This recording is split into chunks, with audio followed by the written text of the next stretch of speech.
सबसे पहले तो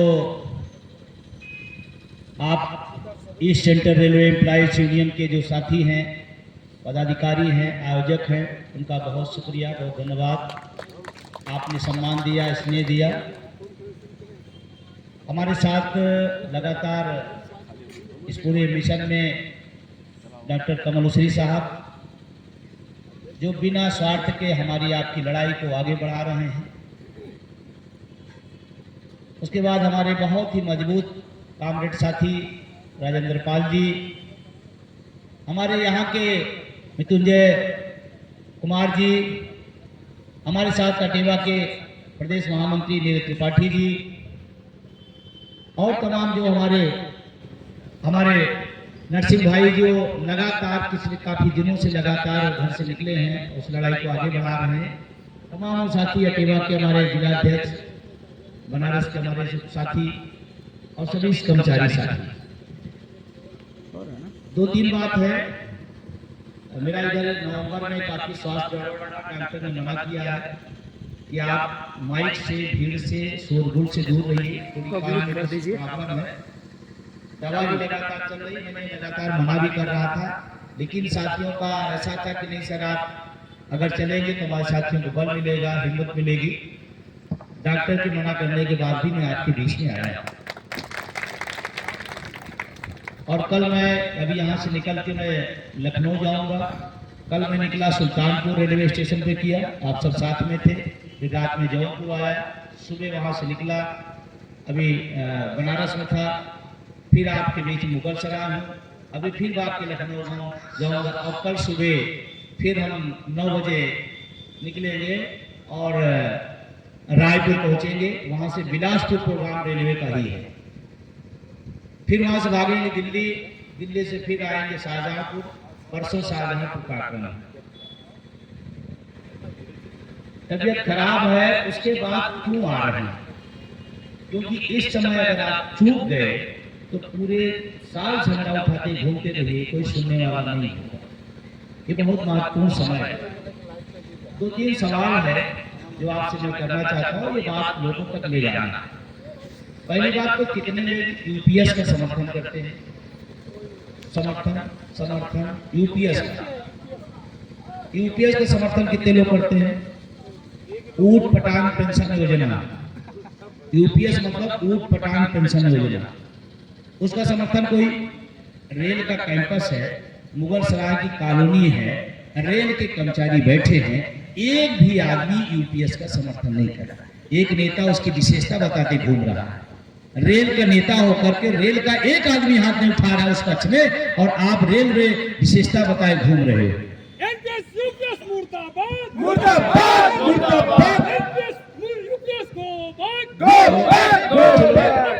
कुछ लोग पूछते हैं कि आपने इनका समर्थन क्यों किया, इनका नहीं करना चाहिए, आपको इसमें नहीं आना चाहिए। मैं एक लाइन पे क्लियर हूँ, मैं ओपीएस के साथ हूँ, एनपीएस यूपीएस के खिलाफ। पुरानी पेंशन बहाल करना होगा, पुरानी पेंशन बहाल करना होगा। और जो यूपीएस का समर्थन करेगा, एनपीएस का समर्थन करेगा, विजय बंधु खुल्ला उसके खिलाफ, अच्छा लगे या बुरा लगे। एनपीएस यूपीएस के गुनाहगारों को चोट करे। सवाल संबंधों का दिखाया जाता है कि हमारे आपके संबंध हैं। हमारी फला यूनियन बहुत पुरानी है, हमारी यूनियन बहुत ताकतवर है। हमने देखा कॉलोनी में घुसते मार यूनियन की ताकत, इतनी बड़ी कॉलोनी में सड़क नहीं आ पाई है, यूनियन की ताकत बता रहे हो। इसने बड़े कैंपस का जो दुर्दशा है और उपलब्धि बता रहे हो, दुर्दशा उपलब्धि हो सकती है क्या? आप तो स्थापित हो काफी समय से और रेल के झंडे को उठा कर चल रहे थे, और जब रेल का झंडा आपने झुका दिया तो अब झंडे का कोई झंडे काम है? झंडा आपने झुका लिया, रेल का स्वाभिमान था झंडा, उसको आपने झुका दिया। इसलिए उस झंडे के साथ हमें कतई नहीं रहना। इसलिए नहीं कि मैं इनकी तरफदारी कर रहा, आप अपने विवेक का इस्तेमाल करिए। और जहां तक पुरानी पेंशन की बात करूं मैं आपको, तो मुझे फक्र है कि मैं जब इस यूनियन में तमाम लोगों से संपर्क में आया, उसमें चाहे गार्ड काउंसिल रही हो, चाहे लाडसा रहा हो, चाहे तमाम और हमारे संगठन रहे हों, फेडरेशन रहे होंगे, सब ने बिना शर्त हमारी पुरानी पेंशन की लड़ाई में साथ दिया और इसीलिए हम पूरी मजबूती के साथ खड़े हैं, मजबूती के साथ बरगद के साथ खड़े हैं। प्रदूषण बहुत फैल रहा है, प्रदूषण बहुत फैल रहा है और प्रदूषण जब ज्यादा फैले तो बरगद की छांव में ऑक्सीजन मिलेगी, ये ध्यान रखना, क्योंकि इस समय प्रदूषण बहुत ज्यादा है तो बरगद की छांव आपको लेना होगा, वो ऑक्सीजन ज्यादा देता है। मानते नहीं मानते? तो आप उसके साथ खड़े रहना। अभी पोता ने बहुत अच्छी बात बोली, आपने पूर्व अध्यक्ष हमारे बहुत ही आदरणीय, एक शानदार ताली आपके लिए भाई, बहुत बढ़िया। कि सवाल कभी कभी आता है कि हम जीतेंगे हारेंगे, इससे बड़ा सवाल है हम अपने हक के साथ खड़े रहे या झुक गए, ये सवाल ज्यादा बड़ा। कम से कम हारेंगे तो ये भी कहेंगे कि हमने अपने मुद्दे को नहीं छोड़ा, अपने मुद्दे से नहीं भटके, हम अपने मुद्दे पर डटे थे। और रही बात जीतने की, तो मेरे पास पूरे देश भर के रेलवे के तमाम लोगों का लगातार फोन मैसेज आ रहा है। पूरे देश के रेल के कर्मचारी में जबरदस्त गुस्सा है। गुस्सा इस बात का है कि हमारे आंखों के सामने हमारे बुढ़ापे की लाठी का ले जाकर के गिरवी रख दी गई, इस बात का गुस्सा है। मैं कह रहा हूं, आप तो समर्थन में हैं, आप तो लड़ाकू हैं, आप तो क्रांतिकारी, आप तो साथ है। उनके संगठन में तमाम लोग हैं जो मेरे पास फोन करते हैं, सर मुझे दुख होता है अपने संगठन, अपने नेता का नाम लेने में शर्म आती है, लोग रेल के लोग गरिया रहे हैं। और इसका नजारा मैं दूर नहीं जाऊंगा, यही टेस्ट कर दूंगा। एक बड़े नेता है हमारे साथ डिबेट में बैठे, और जैसे मैंने पूछा कि जब एनपीएस लागू हुई तो उसमें दस्तखत कौन किया था, किस यूनियन के लोग थे उस समय, उसके ट्रस्टी कौन थे, क्या एनपीएस में रेल के मान्यता प्राप्त यूनियनों के पदाधिकारी ने सिग्नेचर किया, सहमति दी है। और जो ओपीएस ले रहा हो वो यूपीएस का समर्थन कैसे कर सकता है। डिबेट छोड़ के भाग गए थे। अगले डिबेट में बुलाया गया तो उन्होंने कहा कि विजय बंधु होंगे तो मैं नहीं आऊंगा। इनकलाब जिंदाबाद, जिंदाबाद, जिंदाबाद। पेंशन बहाल करना होगा, करना होगा, करना होगा। तो मेरा ध्यान, लेकिन इस वजह से इस समय दिमाग लगाने का काम, क्योंकि दोनों जो मान्यता प्राप्त यूनियन है देश के लाखों लाख लोगों के साथ कुठाराघात किया है। दोनों की बात है, जब दो की बात आती है तो एक पीछे छिप जाता है। दो एक्टर है, एक डायरेक्टर है। एक्टर सामने होता है, डायरेक्टर पीछे होता है। एक सरकार का सहयोगी भाग है, वो डायरेक्टर है। और मजेदार बताओ, वो डायरेक्टर इन दोनों एक्टर को भी खुद हराना चाहता है। मैं बता रहा हूं आपको, वो खुद हराना चाहता है क्योंकि उसकी बेटी को मंत्री कर रहा है। अब सोचो, कल्पना करो, जिस संगठन को जिताने के लिए रेल मंत्री का बैठ कर रहा हो, कल वो जीत भी जाते हैं तो हिम्मत है रेल मंत्री के सामने आंख हाथ से नाक मिला के आपकी बात रखने का। तो दो एक्टर एक डायरेक्टर, इन तीनों से सावधान रहना। इशारा समझ रहे हैं? पढ़े लिखों की इशारा काफी है ना। अब नाम लेकर के अच्छा नहीं लगेगा। हाँ वो है, पूरे देश में जहां भी जा रहे हैं उन रेल के नेता मेरे के नाम ले रहे, वो विजय बंधु, वो विजय बंधु। बहुत लोग मेरा नाम नहीं जानते रहे, उनकी यूनियन वाले वो भी जान जा रहे हैं। अच्छा ये कौन सी बला है, ये कौन सा व्यक्ति है, ये कहां से आ गया, हमारा प्रचार ही कर दे रहे हैं और जहां जा रहे मेरे नाम ले रहे हैं, कुछ बातें बोल रहे हैं। वो कह रहे शिक्षक हैं, रेल से क्या मतलब, बिल्कुल सही।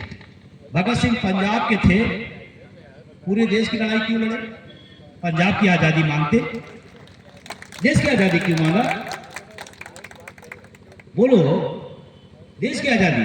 हम यहाँ एक कर्मचारी जमात है, हमारी एक कर्मचारी समूह है, हम कर्मचारी हैं और कर्मचारी के साथ हैं। उसमें आप डिफरेंस पैदा कर रहे हो। दर्द क्यों ज्यादा है, क्योंकि विजय बंधु की अपील अगर कारगर गई तो फिर वो बाहर हो जाएंगे, इस बात को नो डर है। और मुझे नौजवानों पर बहुत फख्र है कि नौजवान इस बार बदलाव लाने जा रहा है। बदल दो,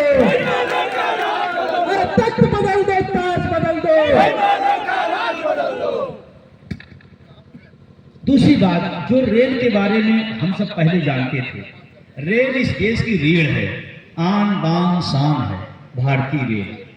उसको दुर्दशा पर लाने वाले यही सब लोग हैं। आज निजीकरण हुआ रेलवे में, जबकि यही बनारस की वो भूमि थी जहां प्रधानमंत्री अपने मुंह से बोल के गए थे कि रेल का निजीकरण। पर दुर्भाग्य हमारे प्रधानमंत्री का है, जो बोलेंगे वो नहीं करेंगे, जो नहीं बोलेंगे वही कर डालेंगे। जैसे उन्होंने कहा निजीकरण नहीं करेंगे, इसका मतलब पूरा प्लान तैयार है। ये हमेशा उनका कुछ भी मतलब बोलना जो है वो दूसरी बात है। बनारस में बोल के गए थे चुनाव समय में कि मैं तो रेल में काम किया हूं, रेल में चाय बेचा हूं। निजीकरण का मतलब हुआ आपके जितने अधिकार वो संविधान में सरकार में ना होकर के पूंजीपतियों के हाथ में चले जाए, ये निजीकरण है। निजीकरण जैसे एक कैंपस है, इसमें हम भी सभा कर लेंगे, बगल में वो भी कर सकते हैं, क्योंकि ये सरकारी संपत्ति है। सरकारी मतलब हमारी सरकार की, जिसमें हमारा भी दावा है, उनका भी दावा है। मैं नहीं कहता, वो भी कर सकते हैं, क्योंकि ये सरकारी संस्थान है, सरकारी जगह है।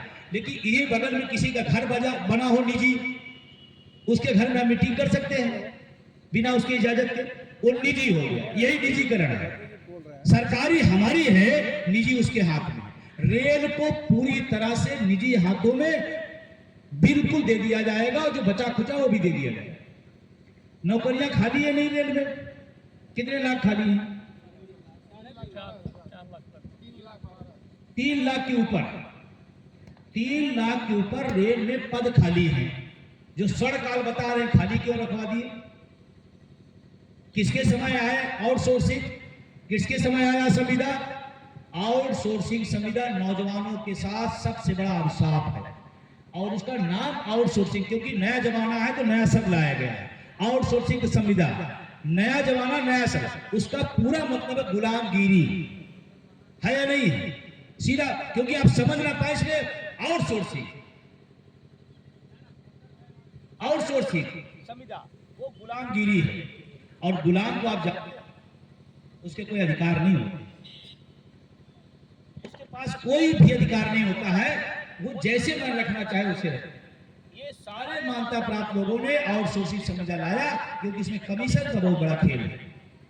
मैं एक बार ट्रेन से जा रहा था, एक व्यक्ति वो चद्दर उद्दर देने आते हैं ना, मैंने पूछ लिया ऐसे, हमने कहा अटेंडेंट, हमने कहा भाई आप सरकारी हो कि प्राइवेट हो? अब रेल के डिब्बे में बैठ के सवाल पूछना पड़ा। सरकारी ट्रेन, सरकारी पटरी, सरकारी स्टेशन, सरकारी ड्राइवर, उसमें हम पूछ रहे हैं कि भैया तुम क्या हो? वो बताया सर आउटसोर्सिंग से आया। हमने कहा तनख्वाह कितनी है? सर 14,000 रुपए, लेकिन 9,000 मिलता है। आपके सामने 14,000 और मिल कितना रहा? 10 का 14,000, और मान्यता प्राप्त करें स्वर्णकाल है, ये अमृत काल है। 14,000 की 10 कराओ, 9,000 को ये अमृत काल है क्या? अमृत काल नहीं, इसमें आ हटा दीजिए, क्या बचा? ये अमृत काल, सरकारी संस्थाओं का अमृत काल, सरकारी पदों का अमृत काल, यही चल रहा है। तो आपको थोड़ा सावधान होना है, और आप 11 साल बाद ये अवसर पाए, जबकि होना नहीं चाहिए। जो समय उसके पीरियड होना चाहिए, 11 साल बाद आपको मौका आया है। एक विशेष ध्यान रखिएगा, अगर रेल में वो मान्यता प्राप्त लोग जीत गए, इसका मतलब सरकार समझेगी कि रेल के लोगों को यूपीएस अच्छी है। इधर की बहुत बड़ी बात बता रहा हूं, अगर यूपीएस जीतती है, मान्यता प्राप्त जीतती है तो यूपीएस जीत गई, इसका मतलब सरकार के पास क्या मैसेज गया कि रेल के लोगों को स्वीकार है, और एक भी हाथ नहीं उठाया उसके पक्ष में। ये बहुत महत्वपूर्ण चुनाव है। और ध्यान रखना, हमने तमाम सारा लोकसभा विधानसभा में वोट फार यूपीएस की अपील की, वहां कर्मचारी कितना होता है? 3%, 4%, बाकी जनता देती है।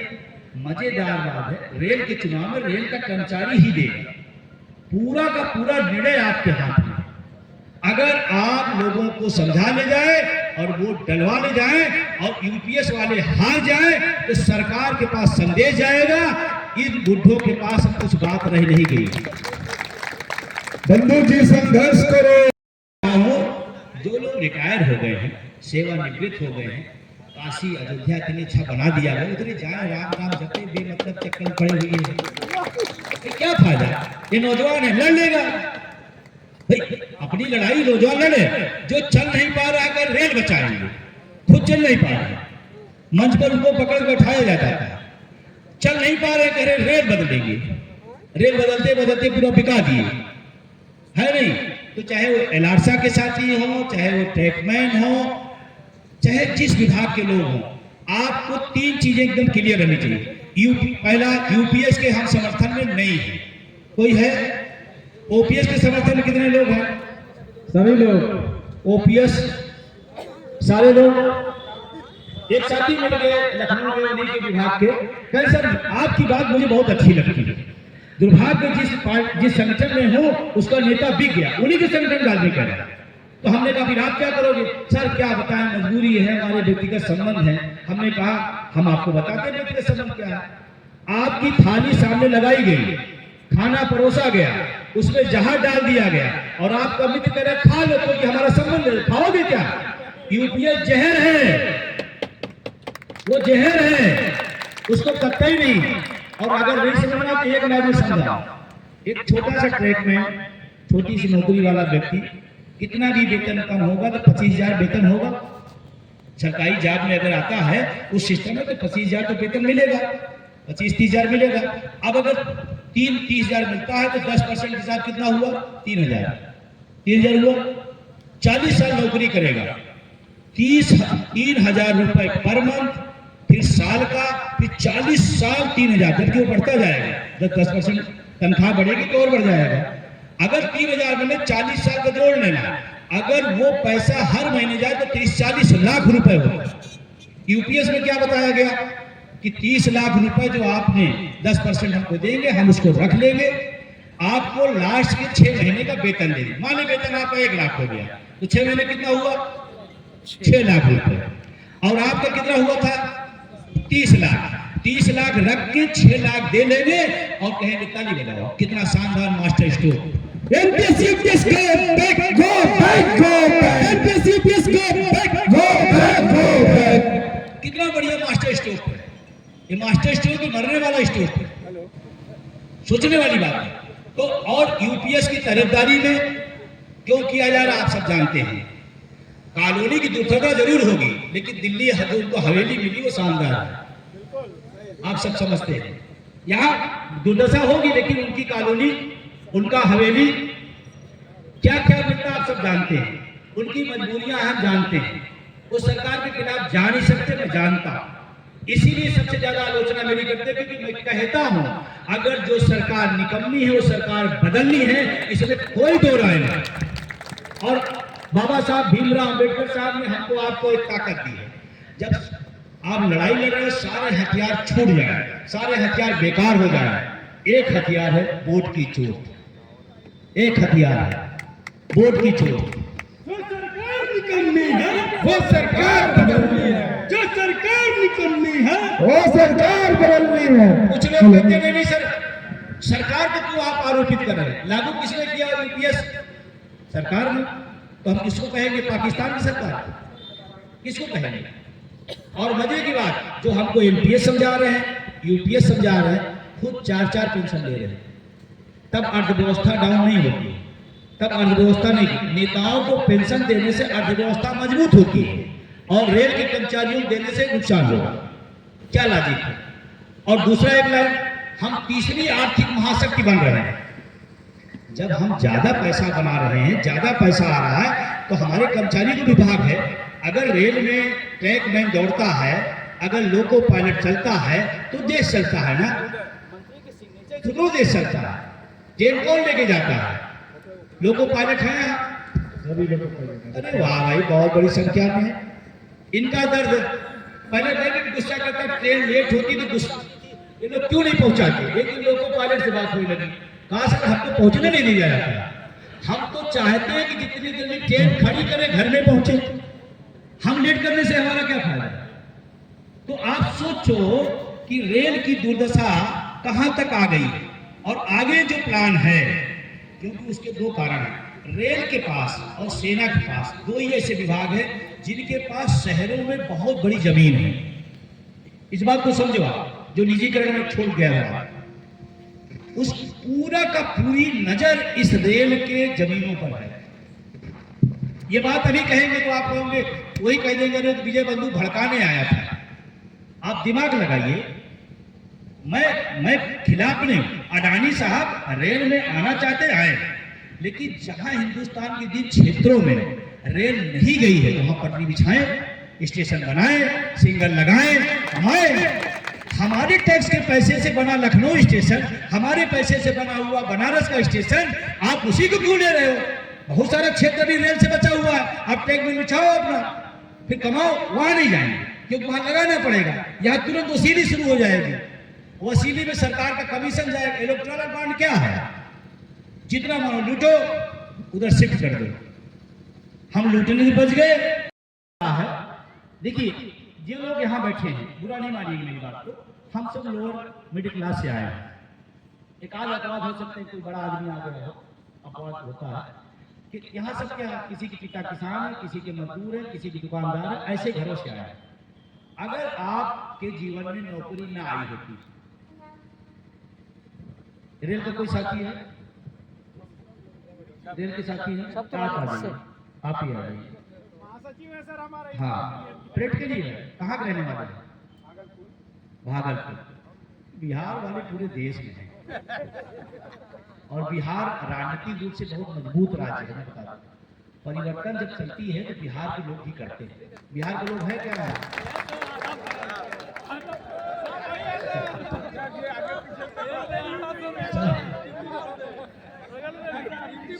सौ हिंदुस्तानी एक बिहारी काफी है। हाँ, उदाहरण के लिए आप बुरा नहीं मानेंगे, कोई हट्टी कट्टी कोई दुबले आदमी बातें बाहर जाकर मिलने लगे, ऐसा तो नहीं। आपके पिताजी क्या करते?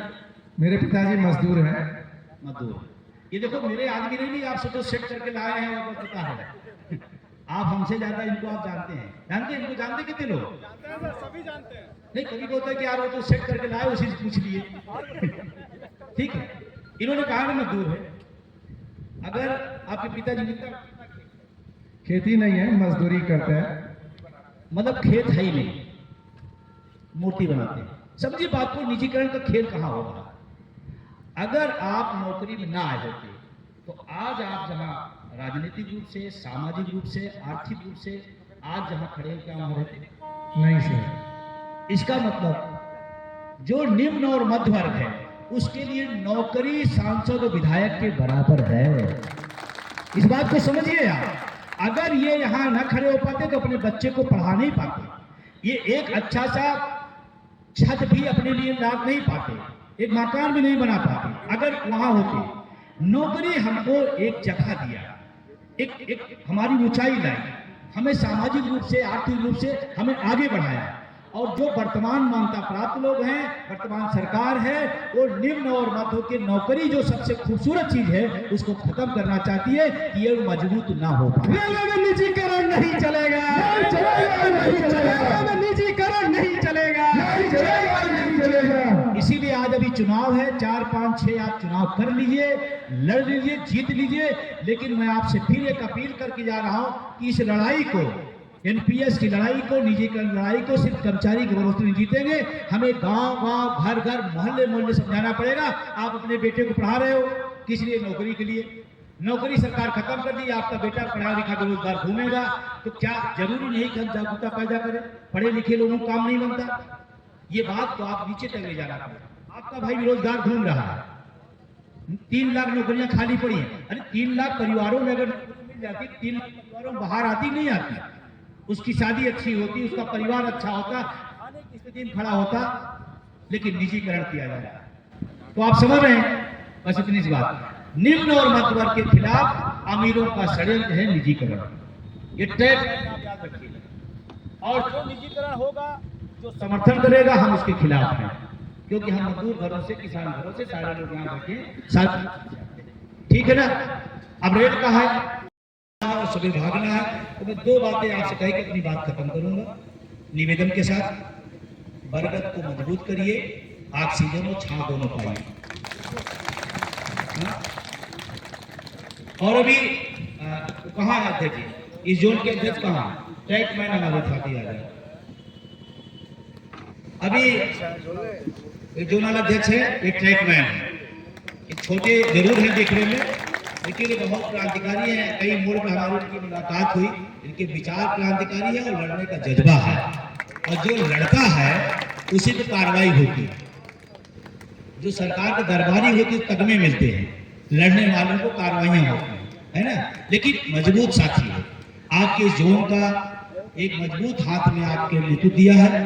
टैग मैन है जो रेल विभाग का सबसे बड़ा क्षेत्र है, सबसे बड़ी संख्या है।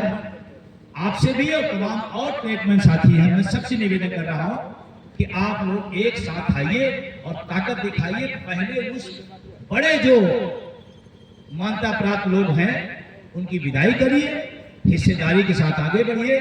इधर उधर वोट खराब नहीं करना है।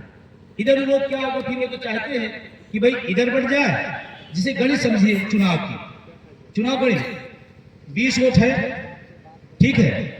मान लीजिए किसी के पास 8 वोट है और उसके खिलाफ कितने वोट है?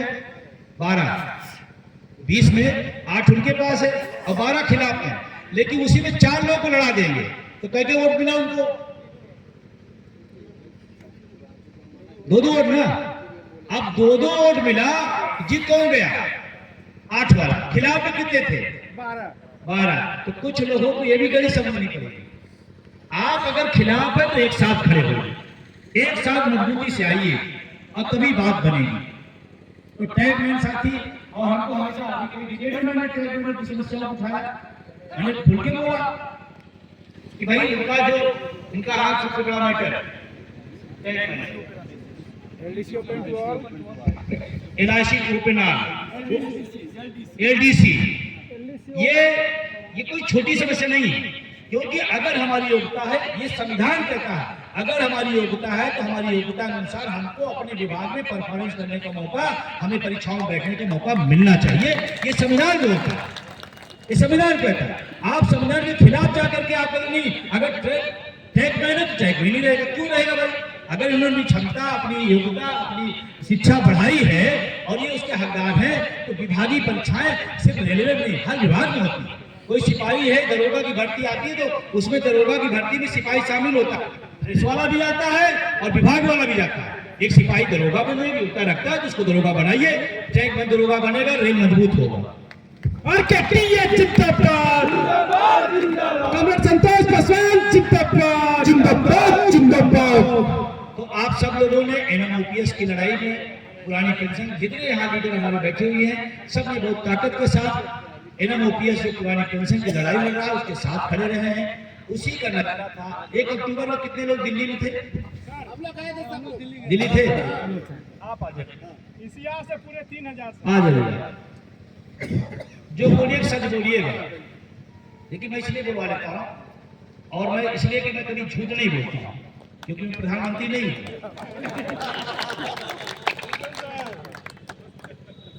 अच्छा, आप समझ गए क्या? क्या झूठे बोलते हैं? आप दिल्ली गए थे? क्या नाम है आपका? वसूल हक। लाडसा बहुत हमारे प्रिय है, बहुत प्रिय है। तो एकदम सच बताइए, इतनी बड़ी रैली अपनी आंखों में जिंदगी में कभी और देखा? नहीं, कभी नहीं देखे थे। हम लोग जब यहाँ से गए और वहाँ से जब स्टेशन पर से उतरे गए तो वहाँ आगे पूरा पुलिस वाला बड़का गेट बंद कर दिया था कि ये लोग जो है अंदर नहीं जाए। उसके बाद भी फिर बगल वाला पॉकेट गेट खुला था, उससे हम लोग सारा आदमी अब पुलिस वाले को ये बात समझाए कि हम लोग अपने लिए नहीं आए हैं, आपके लिए भी आए हैं। तब उसका हाथ खुला जा रहे, हम तो नौकरी कर रहे हैं लेकिन ये लोग तो पेंशन दिलाएगा हमको, तब हम लोग जाने दिया। अंदर गए तो देखे भीड़, उतना भीड़ अपने जिंदगी में कभी नहीं देखे थे। 50 साल हमारा उम्र हो गया। ये भी हमारे आदमी नहीं है, आप ही के बीच में। 1 अक्टूबर 2023 भारत के ट्रेड यूनियन के इतिहास में, पूरी दुनिया के ट्रेड यूनियन के इतिहास की सबसे बड़ा था वो दिल्ली में था। विजय बंधु जिंदाबाद जिंदाबाद जिंदाबाद। विजय बंधु संघर्ष करो, हम तुम्हारे साथ हैं। और सर मेरा सर 1 मिनट, यहाँ मुगलसराय में आपके रैली से पहले हम लोग यहाँ बाइक रैली निकाले थे। भारत में ऐसा बाइक रैली नहीं निकला था जो मुगलसराय में निकला। ओपीएस के भूखे यहाँ बहुत लोग अब हैं। देखिए, अगर विजय बंधु पर लोगों का विश्वास न होता, उसके पहले 10 अगस्त को भी एक रैली हुई थी, उसी रैली को कमजोर करने के लिए। अगर वो बड़े नेता होते, अगर वो बड़े नेता होते तो 10 अगस्त को भी उसका 2 गुना होता, नहीं हुआ। इसका मतलब देश के कर्मचारियों को, रेल के कर्मचारियों पर विजय बंधु पर विश्वास था, तभी 1 अक्टूबर को जन सैलाब उतरा, इसीलिए उतरा, इसीलिए आया। और उसमें कोई एक विभाग नहीं था। हमें फक्र होता है एनएमओपीएस का। अगर एक कुर्सी पर रेल का कर्मचारी बैठा है तो एनएमओपीएस को धन्यवाद, उसके बगल में प्राइमरी का मास्टर बैठता है। ये हमारी एकता है, हमारी ताकत है, हमारी खूबसूरती। दुनिया के मजदूरों एक हो, एक हो, एक हो, के मजदूरों एक हो, एक हो, एक हो, मजदूरों एक हो, एक हो, एक हो। वो क्या चाहते हैं? ये अलग रहे, वो अलग। जब लड़ाई हमारी एक है तो अलग अलग क्यों? देश की आजादी की लड़ाई तो भगत सिंह ने क्या कहा? आजादी चाहिए। चंद्रशेखर जी ने क्या कहा? आजादी चाहिए। अशफाक उल्लाह साहब ने क्या कहा? आजादी चाहिए। ये तो नहीं बताया कि मैं पंजाब का हूँ, उत्तर प्रदेश का, आजादी चाहिए। हमें ओपीएस चाहिए, वो चाहे रेल का हो, चाहे प्राइमरी का मास्टर, चाहे यूनिवर्सिटी का हो, चाहे किसी विभाग का हो, सिंचाई का हो, वो पीडब्ल्यूडी का। गुप्ता जी, एक मिनट गुप्ता जी जरा दीजिए। गुप्ता जी हमारे बीच में आगे, गुप्ता जी एक जोरदार ताली गुप्ता जी के लिए।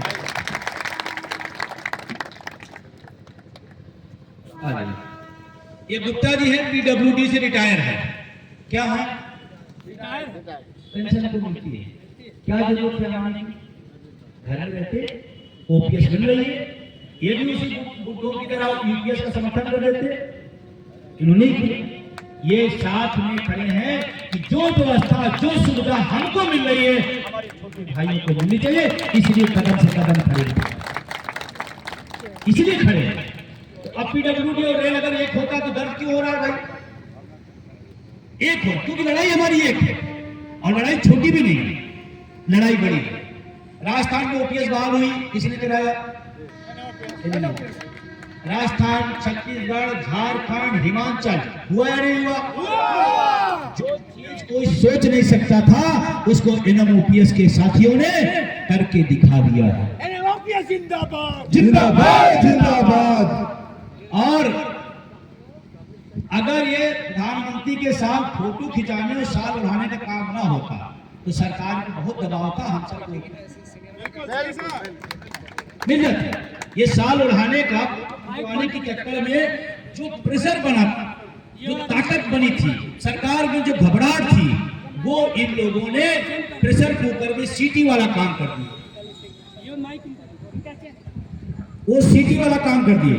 मैं कह रहा हूं, बड़ी जिम्मेदारी से कह रहा हूं, और मैं जानता हूं कि मेरी सभा में वो मानता प्राप्त के भी लोग, 1-2 लोग आते हैं, हम उनका भी स्वागत करते हैं, वो सूचना देते हैं। मैं कह रहा हूं, अगर ये लोग मना करके चले आते कि प्रधानमंत्री जी, हम और हमारा रेल का कर्मचारी ओपीएस चाहता है, हम आपकी वार्ता करते तो हैं, लेकिन हम स्वीकार नहीं, वापस आए। ओपीएस पूरे देश के कर्मचारियों को मिल जाती है, पूरे देश के कर्मचारी। ये ओपीएस की गद्दारी है जो इन लोगों, उस गद्दारी का एक ही तरीका है, एक ही तरीका है 4, 5, 6 4, 5, 6 चुनाव है आपका, उसमें आप अपना वोट दे दें, इससे काम नहीं चलेगा कि हाँ हाँ ठीक है भाई साहब, मैं बरगद छाप पर वोट करने जा रहा हूँ। नो, इससे काम नहीं चलेगा। आपको अपने जानने वाले मित्र, रिश्तेदार, नातेदार, देश भर के जितने कोने में आपके परिचित रेल के लोग हैं, सब तक फोन मैसेज पहुंचाइए कि लड़ाई यूपीएस बनाम ओपीएस है, और हम ओपीएस के साथ में हैं, और हम उसके साथ खड़े हैं। इसीलिए उनसे बोलिए कि चुपचाप बरगद छाप, चुपचाप बरगद छाप। अभी मैं लखनऊ में एक सभा किया, तो किसी ने कहा कि भाई ये उनका इलाका है, तो हमने कहा यार ये तो हम इलाहाबाद यूनिवर्सिटी पॉलिटिकल साइंस के स्टूडेंट रहे हैं, इलाका राजतंत्र में चलता था, ये लोकतंत्र है, यहाँ इलाका नहीं चलेगा। इलाका तो राजतंत्र की भाषा है या नहीं? लोकतंत्र में कौन सी इलाका भाई? और मान लीजिए जोन आपने जीत लिया, तो जीत लिया आपने, इलाका क्या होता? मैं आपसे निवेदन कर रहा हूं कि लखनऊ में भी आपकी परिवर्तन की बयान हो रही है और लोग कह रहे हैं यही से मैसेज देना है। और मुगल सराय के साथी, क्योंकि आप बहुत बड़ा निर्णायक भूमिका होने जा रहे हैं, तो आप अपना वोट, अपने जानने वाला वोट और 2, 4, 5 दिन जो बचे हैं, थोड़ा अपना घरेलू समय, थोड़ा अपना और गतिविधियां रोक करके चुनाव की शिद्दत में लिखना, पढ़ना, सोशल मीडिया पर डालना, लोगों को फोन करना, संवाद करना। एक एक आदमी, अगर एक एक आदमी 10-10 वोट की जिम्मेदारी ले, ज्यादा नहीं तो सर 10 वोट कि 10 वोट मुझे कहीं न कहीं से बात करके दिलाना। एक व्यक्ति अगर 10-10 वोट की जिम्मेदारी ले ले तो मैं बता दूं आप रिकॉर्ड मतों से जीतोगे। एक ही जिम्मेदारी निभानी पड़ेगी, एक के भरोसे नहीं कि भाई वो तो ये काम कर रहे हैं, हमारा क्या काम, नेता हम नो। जब ओपीएस बहाल होगी तो इनको भी मिलेगी और आपको भी, और जितनी इनको मिलेगी उतनी आपको, तो जिम्मेदारी जितनी इनकी है उतनी आपकी है। तो थोड़ी टाइम समय आप सब कुछ छोड़ करके 4-5 दिन लग जाएंगे अपने जोड़ में, दूसरे जोड़ में, जहां भी अपने साथी हैं उनको आप फोन मैसेज जरूर करिए। और रही बात ओपीएस का, इसी चुनाव के चक्कर में हमने कोई कार्यक्रम ओपीएस का नहीं रखा। हमारे पे बहुत प्रेशर पूरे देश से है कि सब जल्दी कार्यक्रम करिए। हमने कहा नहीं, रेल का चुनाव हो जाए, और रेल का चुनाव देश की राजनीति को बहुत कुछ बदलने का भी काम करेगा। आप इसको यूं न लगे कि अरे इसको दे दिया उसको दे दिया, छोड़ो, इससे भी पूरा भविष्य नाश हो गया। गंभीरता समझिए इस बात। तो देश भी नजर गड़ाए देख रहा है कि क्या यूपीएस वाले हारेंगे, ओपीएस वाले जीतेंगे, ये देश की नजर है। और मैं, क्योंकि मैं आया हूं तो हमें भी लोग देखते हैं, तो हमने उनसे कहा अभी कोई कार्यक्रम नहीं, रेल का चुनाव निपट जाए, उसके बाद नए साल में हम फिर पूरी ताकत के साथ ओपीएस की चढ़ाई दिल्ली करेंगे, हम फिर घेरेंगे दिल्ली को। बंधु संघर्ष करो, बंधु जिंदाबाद, जिंदाबाद, जिंदाबाद। और अब की जब घेरेंगे तो जितना 1 अक्टूबर को लेके गए थे उसका 10 गुना लेके आएंगे। बिल्कुल, रुकेगा नहीं। जिंदाबाद, जिंदाबाद, जिंदाबाद, जिंदाबाद, जिंदाबाद, जिंदाबाद, जिंदाबाद, जिंदाबाद, जिंदाबाद। किसी ने कहा कि अब देश में पेंशन आंदोलन नहीं हो, सुना था नहीं सुना था? वही बोला, पेंशन आंदोलन नहीं, मैं मुगल सराय के रेल के बीच कह के जा रहा हूं, 1 अक्टूबर से बड़ा आंदोलन आने वाले 25 में खड़ा करूंगा, ये आप सबके बीच में कह के जा रहा हूं। किसी की जेब का है क्या पेंशन आंदोलन? आने वाले समय में एक बड़ी रणनीति के साथ हम लोग उतरेंगे, और पुरानी पेंशन की जहां तक बात है, जिसकी मैं लड़ाई लड़ता हूं, जिससे मेरी पहचान है, सम्मान है, मैं आपसे कह रहा हूं इस देश में 110% पुरानी पेंशन बहाल होगी। नहीं पता, मैं देख रहा हूं अभी झारखंड के लोगों ने अपना पेंशन बचाया। लोगों ने जाति, धर्म, भाषा नहीं देखा। उन्होंने कहा जो हमको ओपीएस दिया, हमारे बुढ़ापे की लाठी दिया है, हम उसे वापस लाएंगे। वो पूरे देश को उदाहरण दिए हैं, मैसेज दिए हैं कि जाति, धर्म, भाषा, क्षेत्र सब छोड़िए, मुद्दों पर आइए। और मुद्दा ही है कि जिन लोगों ने गद्दारी की उनके रेल के विभाग से बाहर करिए, ये मुद्दा। वही तो मैं कह रहा हूं, सबने साथ दिया, एक उदाहरण गया है। अब झारखंड के आदमी सुरक्षित हो गया। और पेंशन की जहां तक बात है, जो लोग पेंशन अभी नहीं समझ पा रहे हैं, नौजवान तनख्वाह मिल रही है, शादी की सगाई, अपने बर्थडे मस्त है, बुढ़ापे में बहुत दर्द आएगा, बहुत दर्द है। उस समय एक ही काम आएगा, कौन? ओपीएस। बहुत बड़ी चीज है, उसको हल्के बना लीजिएगा। क्योंकि जब आप दवा के लिए अपने बच्चे को पैसा मांगोगे कि मुझे दवा करानी है, और बुरा नहीं मानिएगा, आज समाज का जो अलगाव हो रहा है, आपस में लोगों की टूटन हो रही है, हम अपने माँ बाप कितना कर पा रहे हैं तो हमारा बेटा कितना करेगा, आप महसूस कर सकते हो। उस दौर में जब आपको ज्यादा जरूरत है पैसे की, ज्यादा जरूरत दवा की, ज्यादा जरूरत आपको स्वास्थ्य की, उस समय बुढ़ापे में सिर्फ और सिर्फ पुरानी पेंशन का। किसी ने कहा कि उससे भी अच्छी है, किसी नेता ने कहा कि उससे भी अच्छी है। हमको क्यों अच्छी देना चाहते हो? हम पुरानी वाली कम वाली, बेकार वाली ओल्ड पेंशन चाहते हैं। हम चाहते नहीं अच्छी। इनकलाब जिंदाबाद, जिंदाबाद, पुरानी पेंशन बहाल करना होगा। लास्ट में इस देश का राजनेता एक नहीं, दो नहीं, तीन नहीं, चार पेंशन लेता है। अगर इस देश के राजनेता को पेंशन के हक है तो देश के बॉर्डर पर नौजवान जो जाकर के किसान मजदूर का बेटा अर्धसैनिक भर्ती होता है, देश की सेवा करता है, पहला अधिकार उसका है। इस देश का राष्ट्रवाद यही कहता है। फर्जी राष्ट्रवाद क्या? देश का अर्धसैनिक पेंशन नहीं पाएगा और नेता पेंशन, यही राष्ट्रवाद है।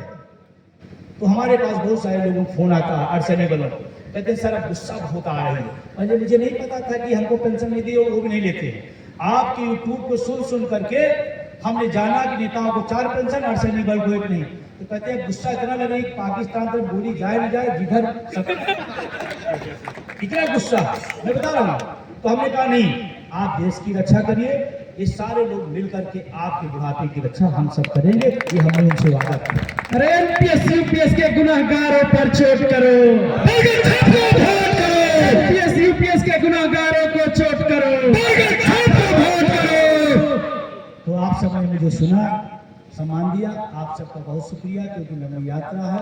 तो सभी को, पूरे आयोजक मंडल को फिर से धन्यवाद। किसी का नाम छूट गया हो तो परेशान नहीं होइएगा, नाम कुछ नहीं रखा है। देखो, ट्रेन छूट जाए छूट जाने देना, बस छूट जाए छूट जाए, नाम छूट रहा है छूट जाएगा, ओपीएस में छूट गया, नाम लिखवा देना।